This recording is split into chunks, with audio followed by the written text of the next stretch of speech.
जय जगन्नाथ जय माँ सरला। आज पवित्र रक्षाबंधन जहाँ आम राखी पूर्णिमा भाव समस्ते जानी था। श्रावण मासर यह पवित्र पूर्णिमा तिथि ओडिशार पूरपल्ली भारतर सबु प्रत्येक प्रदेश एवं विश्व रे जोठी हिंदू माने बसवास करते से माने ए रक्षाबंधन को अति आनंद उल्लास सहित पालन करि भारत भूमि रे पवित्र भूमि रे देवभूमि रे 12 मास 13 पर्व आमे पालन करि प्रत्येक दिनर प्रत्येक तिथिर किछि ना किछि अभूला स्मृति रही था। ठीक सेहीपरि आमर ए रक्षाबंधन बा राखी पूर्णिमार एक पवित्र कथा गाथा एथिरे जोड़ी रही। सत्य जुगर कथा सेतबेले राक्षस मानकर राजा थिले महाराज बलि। कह जाए ये बलि महाराज निजर दान द्वारा से इति जीवन रे दान देइथिले जे से स्वर्ग को भी मध्य जय कर देइथिले। मर्त्यमंडल रे राजनीति करने सहित स्वर्गर सिंहासन मध्य तांका हाथ रे थिला ए दानर शक्ति द्वारा। एवं भगवान स्वयं विष्णु देवता मानकर स्वार्थ साधन निमंते से बामन रूप धरी थिले। कह जाए बामन रूप धरी प्रभु महाराज बलिंकर यज्ञ पीठ को आसीथिले। मागिथिले मात्र 3 पाद भूमि। जेतबेले महाराज बलि संकल्प कले हाँ मु तुमको 3 पाद भूमि देवी, सेतबेले प्रभु ए बामन रूप रे ताकु 3 पाद भूमि मागिथिले एवं गोटिए पादरे समग्र मर्त्यमंडल, द्वितीय पादरे स्वर्गमंडल एवं तृतीय पादरे स्वयं बलि को से निज अधीन। कह जाए जेतबेले ए 3 पाद भूमि रे बलि निजर सर्वस्व कराई बसीथिले सेतबेले प्रभु ताको ऊपर प्रेत होइथिले। ये बलि महाराज मु तुमर भक्ति एवं दान द्वारा अति प्रेत। परवर्ती मन्वंतर रे जेतबेले श्रावणी मन्वंतर आसीबो तुमे सेतबेले इंद्र हेबो, किंतु से पर्यंत तुमे एबे सुतल लोक रे रहिबो, सुतल लोकर राजा ही रहिबो एवं मु तुमर एई भक्ति रे प्रेत होई तुमर द्वारपाल होई कथा रहिला। प्रभु कथा देले सुतल लोक को महाराज बढ़ी गले, एवं भी से सुतल लोक रे अछंती एवं प्रभु जाई बलि महाराजंकर द्वारपाल भाव कार्य नियुक्त है। सेपटे वैकुंठ रे खाली पड़ी गला प्रभुंकर सिंहासन। माँ लक्ष्मी खोजिले मोर स्वामी गले कुआड़े, ना अछंती स्वर्ग रे, ना अछंती मर्त्यमंडल रे, ना अछंती वैकुंठ रे, ना कौनसी ऊपर लोक रे अछंती। कुआड़े गले मोर स्वामी?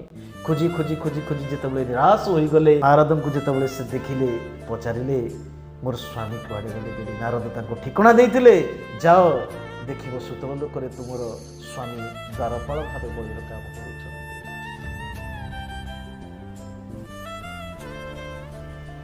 एवं सेतेबेले जाई महाराज बलि पाखक जेतबेले गले सेतबेले माँ लक्ष्मी देखिले जे प्रकृत रे तांकर स्वामी द्वारपाल भावे काम करूछन्ते। एवं सेठारे कह जाए ये आजिर दिन रे माँ लक्ष्मी बलिंकर हाथ रे ए रक्षा सूतर बंधन करथिले, जार स्वरूप भाई भौणी संपर्क हो जाइथिला। माँ लक्ष्मी जेतबेले रक्षा सूत बंधन कले रक्षा बंधन कले सेतबेले महाराज बलि कहिले भौणी तुमे कौन मागुछ माग?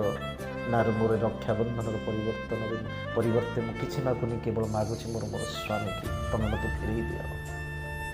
महाराज बलि अति प्रीत होइथिले एवं तांकर माँ लक्ष्मीकर स्वामी की फेराई देइथिले। सेबेठारु कह जाए ये रक्षाबंधन पालन करा जाए। ये रक्षाबंधन अति पवित्र बंधन। ଭାଇ ଭଉଣୀର ସମ୍ପର୍କ ପବିତ୍ର ସମ୍ପର୍କକୁ ଏହା ପ୍ରତିଫଳିତ କରିଥାଏ। ଆମର ଭାରତ ତ ଏକ ପବିତ୍ର ତୀର୍ଥଭୂମି ଅଟେ, ଯେଉଁଠାରେ ପରିବାରର ସମ୍ପର୍କ ଅମୂଲ୍ୟ କହିଲେ ଅତ୍ୟୁକ୍ତି ହେବ ନାହିଁ। ପୃଥିବୀର ଅନ୍ୟ କେଉଁଠି ଏପରି ସମ୍ପର୍କ ଆମେ ଦେଖିନଥାଉ ଯେଉଁଠାରେ ଭାଇ ଭଉଣୀର ସମ୍ପର୍କ ପବିତ୍ର, ମାତା ପୁତ୍ରର ସମ୍ପର୍କ ପବିତ୍ର, ବାପା ଏବଂ ବାପା ଝିଅର ସମ୍ପର୍କ ପବିତ୍ର। ଏହି ଭାରତ ଭୂମିରେ ଆମେ ଦେଖିଥାଉ ଏ ପବିତ୍ର ସମ୍ପର୍କ, ଯେଉଁ ସମ୍ପର୍କ ଏବେ ବି ଆମର ସମାଜରେ ଚାଲି ଆସିଅଛି। ଏବଂ ଯାହା ହଉ ଏହି ରକ୍ଷାବନ୍ଧନ ଆମକୁ ଶିଖେଇଥାଏ ଏହି ପବିତ୍ର କଥା ଏବଂ ଗାଥା ବିଷୟରେ।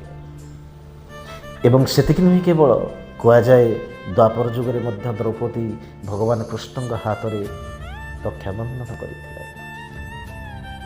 କୁହାଯାଏ ଯେତେବେଳେ ଦେବତା ଏବଂ ଅସୁରମାନଙ୍କ ମଧ୍ୟରେ ଯୁଦ୍ଧ ଚାଲିଥିଲା, ସତୀଦେବୀ ମଧ୍ୟ ନିଜ ସ୍ୱାମୀଙ୍କ ହାତରେ ଏହି ଗୋଟେ ରକ୍ଷାସୂତ ବନ୍ଧନ କରିଥିଲେ, ଯାହା ଫଳରେ ସେ ବିପଦରୁ ମୁକ୍ତ ହୋଇପାରିବେ।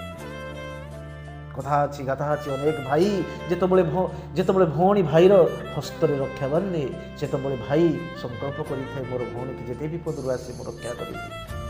ଏବଂ ଭଉଣୀ ମଧ୍ୟ ଯେତେବେଳେ ଭାଇର ହାତରେ ଏହି ରକ୍ଷାବନ୍ଧନ ବାନ୍ଧିଥାଏ, ରକ୍ଷାସୂତ ବାନ୍ଧିଥାଏ, ସେ ପ୍ରାର୍ଥନା କରେ ଈଶ୍ୱରଙ୍କ ଠାରେ ଯେ ମୋ ଭାଇ ପାଖରେ ଯେତେ ବି ସବୁ ଅଛି ବିପଦ, ଯାହାଠାରେ ଯେତେ ବି ବିପଦ ଅଛି, ବାହ୍ୟ ବିପଦ, ଅନ୍ତ ବିପଦ, ପ୍ରଭୁ ଏ ରକ୍ଷାସୂତ ମାଧ୍ୟମରେ ତାକୁ ରକ୍ଷା କରନ୍ତୁ।